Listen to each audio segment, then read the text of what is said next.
Здравейте, приятели! Много се радвам, че тук от изгрева, мястото, където учителя е бил толкова много години, можем да приветстваме приятелите ни в Нидерландия по случай един много красив празник и всяко издаване на книга е един празник, особено книга, която е свързана с толкова много светлина и любов в нея.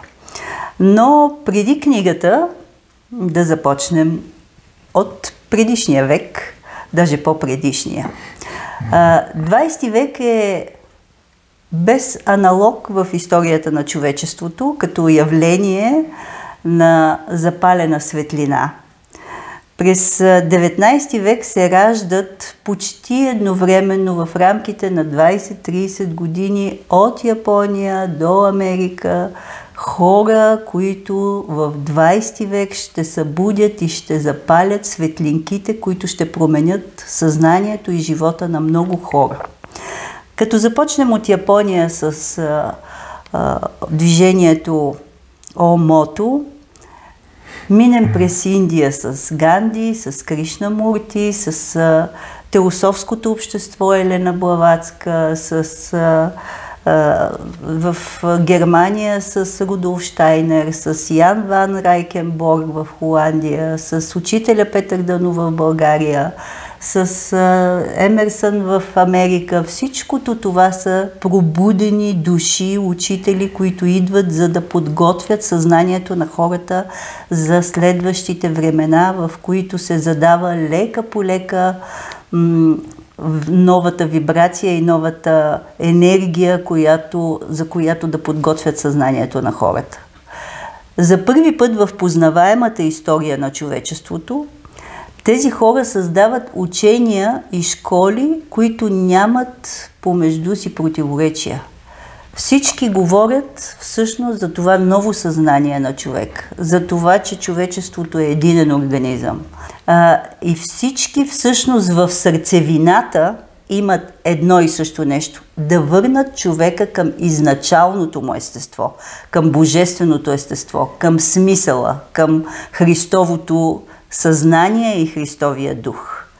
Мисля, че това е най-важното нещо, което се е случило в историята, познаваемата на човечеството, да дойдат толкова много събудени души, които да могат да подготвят този път, по който ние сега вървим с радост и с усмивка. През всичките тези години, които ние сме се запознавали с словото на учители и съответно на учителите на Европа, Азия, Америка, ние сме знаели, че се появява една нова вълна, която така или иначе ще промени нагласата на хората.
Учителя се ражда в село Хадърджа, сега Николаевка, което тогава е било все още в периферията на Турската империя.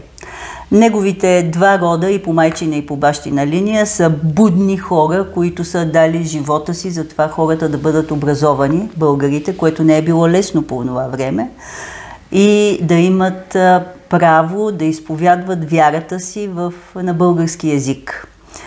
Така отрасва малкия Петър. В дом, в който в цялата варненска околия не е имало училище и неговия дядо прави първото училище 1847 година още. И оттам нататък неговия баща става първият свещеник, който проповядва на български език. В последствие той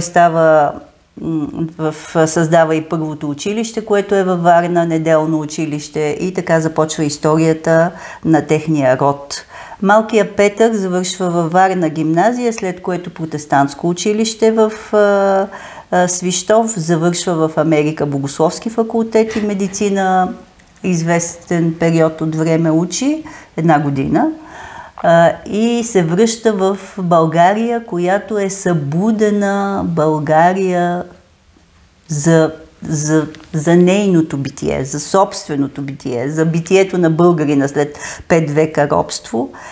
В началото той е част от организация, която се бори за правата на българите, които все още са на територията на Турската империя, и е бил изключително пламенен човек. За него има статия във вестници тогава по това време, са се възхищавали на неговото дар слово и на начина, по който е успявал да запали хората, които тогава са правили митинги, шествия и така нататък за освобождението на българите, които все още са под турско. И така създават читалище най-напред. Той започва да обикаля България и в продължение на 11 години прави антропометрични изследвания на черепа на българите, изследва ръцете, изследва конструкцията, изследва менталитета, както с Андрей си говорим, да разбере какво може да се влее в тази глава. Но за мен е важно това да се каже в биографията на учителя, че той само за 1 година е учител в село Хотанца, но през всичките години той се нарича учителя. И в тази дума се крие нещо повече от обикновеният житейски учител, който има в гимназията, прогимназията или в университета. Защото когато говорих с старите брати и сестри, те винаги казваха благоговейно учителя. Имаше един поклон в тази дума, която се казваше, защото самият учител винаги споменавал, че учителят във всеки един човек, това е божественото, което работи в него. Само да допълня по повод учителя, прозвище в България, което е единствено в историята на България. Има няколко човека. Васил Левски, който е революционер, дал живота си за България, е наричан Апостола, и когато се каже Апостола, това е достатъчно. Има един велик художник, най-известният български художник, който е наричан Майстора, и когато се каже Майстора, няма нужда да се казва името. И третият е учителя, Петър Дънов. Не се казва Петър Дънов, просто се казва учителя, и цяла България всички знаят, че става дума за учителя. В 1914 година, на 22 март, учителя казва: от днес започва новата епоха. И все едно разтваря прозорците, в които влиза този нов, свеж въздух водолейски на тази нова епоха, която ние имаме щастието да сме в нейното зазоряване, едва порозовяло небето, но от този момент нататък учениците му започват да го наричат учителя.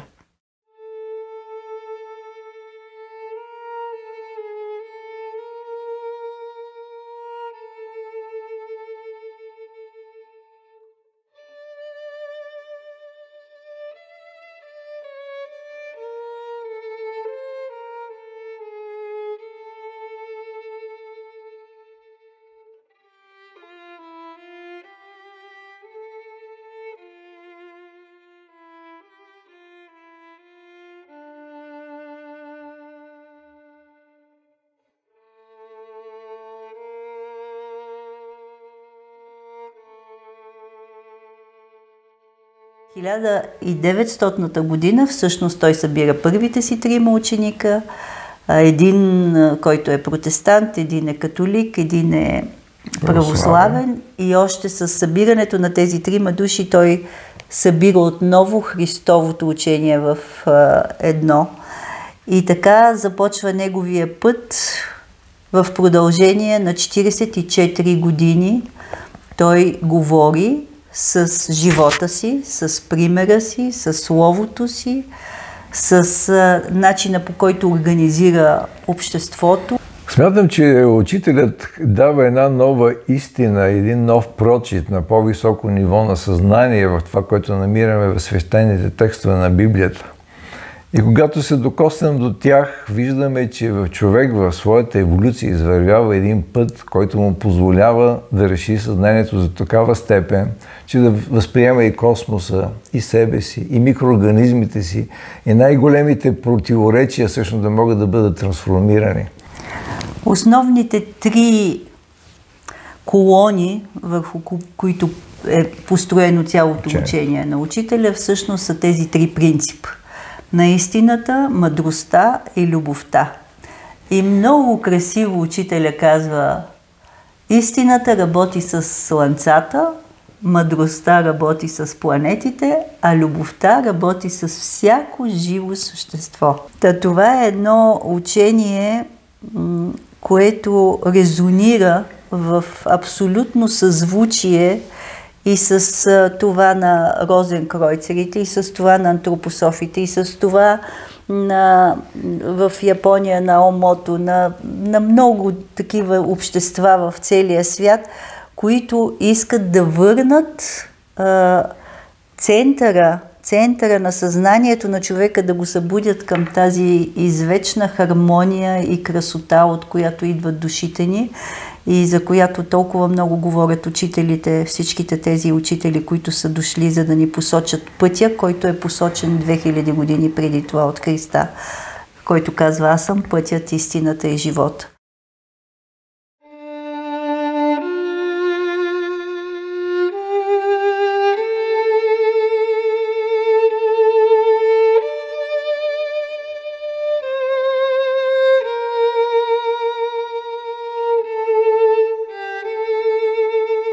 От 1922 година, тук на изгрева, където сега се намираме, учителя и хората от братството започват да изкупуват земи и се създава селище, което е единствено по рода си. Такова нещо не е правено в България до тогава.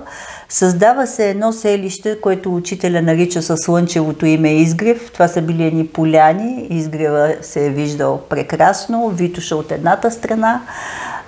Построяват се малки дървени барачки. Всичко е било в цветни, красиви градини, плодни дървета. Построява се салона, в който учителя държи беседите. Поляната, на която започва да дава паневритмията. Този дом, който баба му и дядо му на Андрей построяват и от тогава живеят тук. И всичкото това е била една градина, в която той е посаждал новите семена.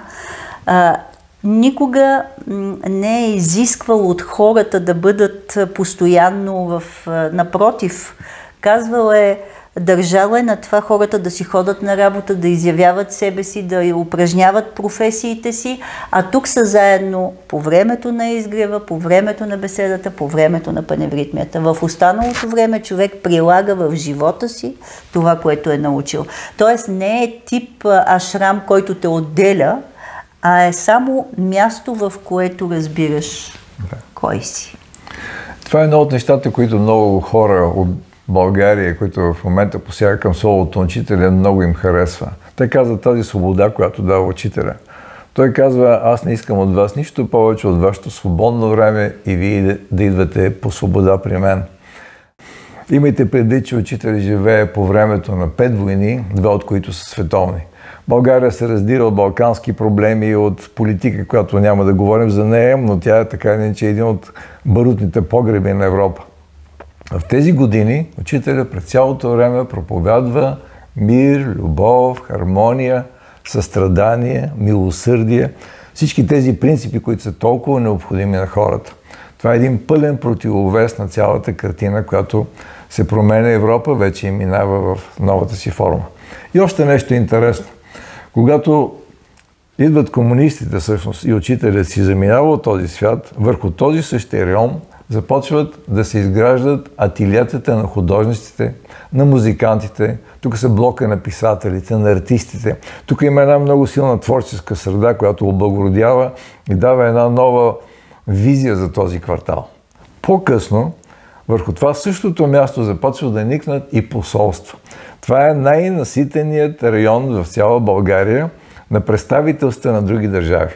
Енциклопедията, която излиза преди 1944 година, когато учителя все още е жив, най-голямата енциклопедия в България, която излиза, се споменава, че учителят има 40 000 души последователи по онова време. И си давам сметка, че всъщност това, за което говори Андрей, тези войни, толкова болка, толкова загинали хора, по това време инфлуенцата е отнела живота на милиони хора. Хората са намирали утеха при учителя. Всеки е идвал да попита какво се случва с близките му, да излекува болния, да даде надежда на хората, които са се тревожили. И той е бил като един магнит, който е привличал много хора. Знаем много добре, че един от съветниците на царя е един от учениците на учителя. Негови ученици са били много голям брой от тях са били учители, лекари, овчари. От всички прослойки на обществото на България е имало представители тук на изгрева при учителя, както и в цялата страна, разбира се. Един изключително такъв кръг от млади, ентусиазирани хора, студенти. 22 година, когато правят тук изгрева, те нямат търпение, опъват една палатка, така започва тук живота на селището.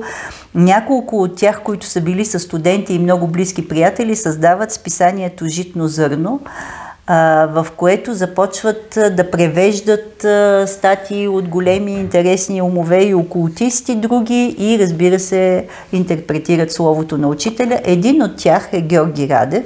Той, например, научава френски език за 3 месеца.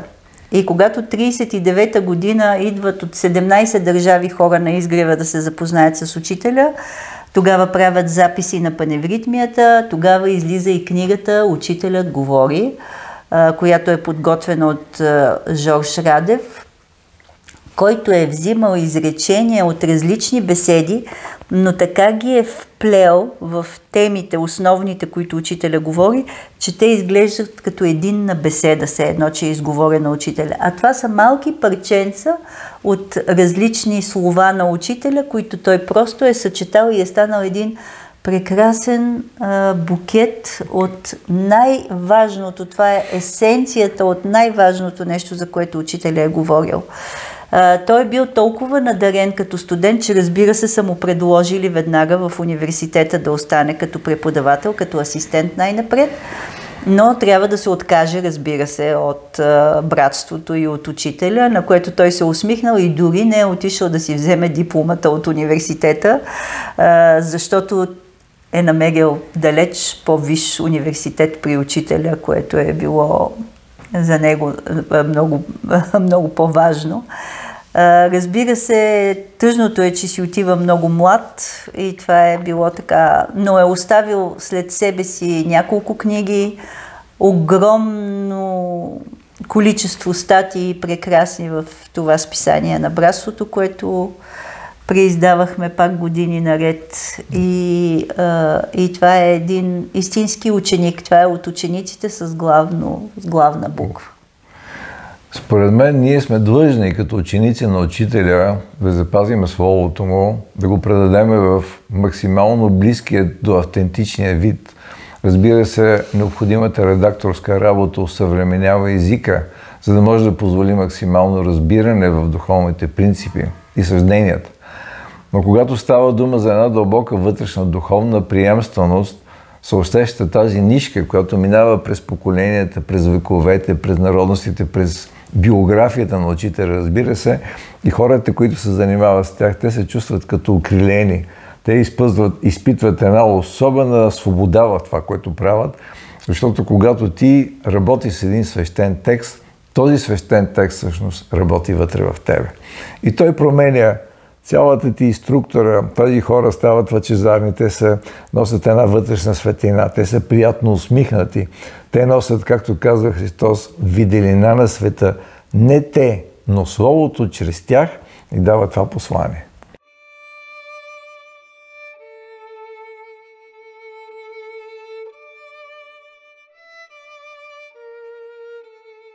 Het idee dat ieder mens voor zichzelf moet leven, is een idee van het oude leven. Het verdwijnt onherroepelijk, hoe dan ook.